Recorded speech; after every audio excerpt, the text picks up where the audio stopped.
स्वातंत्र्याच्या अग्निकुंडात बलिदान दिलेल्या सर्व स्वातंत्र्य सैनिकांना, वीरांना कोटी कोटी नमन करून मी माझ्या भाषणास सुरुवात करते। उत्सव तीन रंगांचा, आभाळी जसं जला, नतमस्तक मी त्या सर्वांची, ज्यांनी माझा हा भारत देश घडविला, ज्यांनी माझा हा भारत देश घडविला।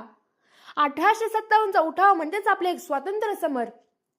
पण जालियनवाला बाग हत्याकांडामुळे भारतीयांच्या मनी फिरंग्यांविरुद्ध निर्माण झालेली कटुता म्हणजे स्वातंत्र्याचा एक लढा। भिल्लांचा उठाव, उमाजी नायकांचं बंड, यातून निर्माण झालेलं एक रोपटं ते म्हणजे आपलं स्वातंत्र्य। भगतसिंग, राजगुरू आणि सुखदेव यांच्या बलिदानातून सर्वांना मिळालं ते म्हणजे आपलं स्वातंत्र्य। इंग्रजांना शह देणारी स्वातंत्र्याची नांदी म्हणजे साताऱ्याचं प्रतिसरकार आणि त्या प्रतिसरकारच्या हिमतीची दाद म्हणजे आपले हे स्वातंत्र्य। चले जाव चळवळीच्या पूर्व पार्श्वभूमीतून निर्माण झालेलं यज्ञ म्हणजेच आपलं हे स्वातंत्र्य। सत्य, अहिंसा आणि सत्याग्रह याची शिकवण जगाला देऊन उदयास आलं ते म्हणजे आपलं स्वातंत्र्य।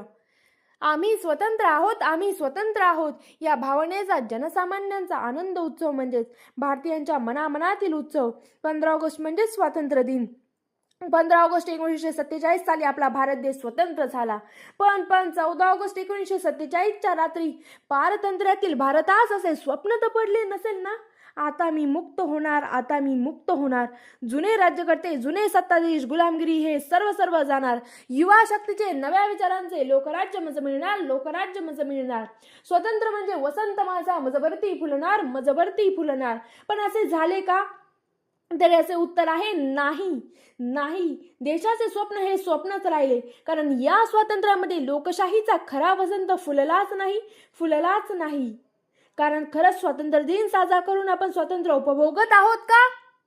तर याचं उत्तर आहे नाही। कारण या स्वातंत्र्यात निर्भया हत्याकांड, स्त्रियांची अवहेलना आणि अशा अनेक घटना का घडतात हाच एक प्रश्न आहे।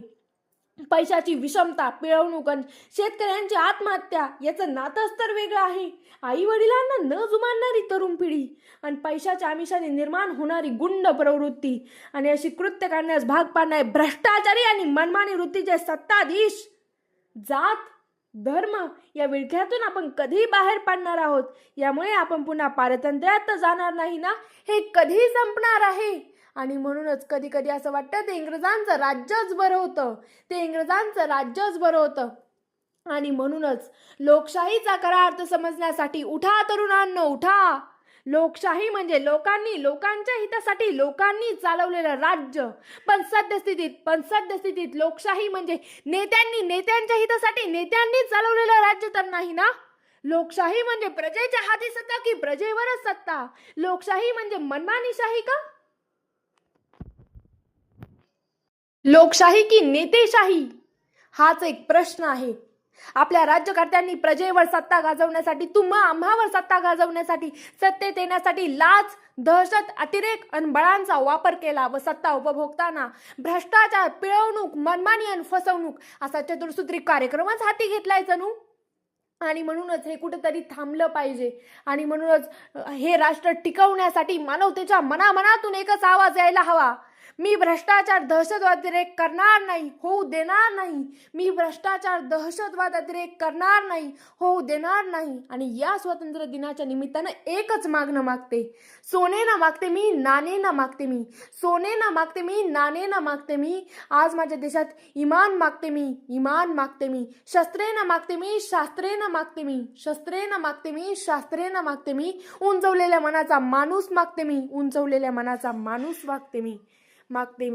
धन्यवाद। व्हिडिओ आवडल्यास लाईक करा, शेअर करा व आपलं चॅनल सबस्क्राईब करायला विसरू नका।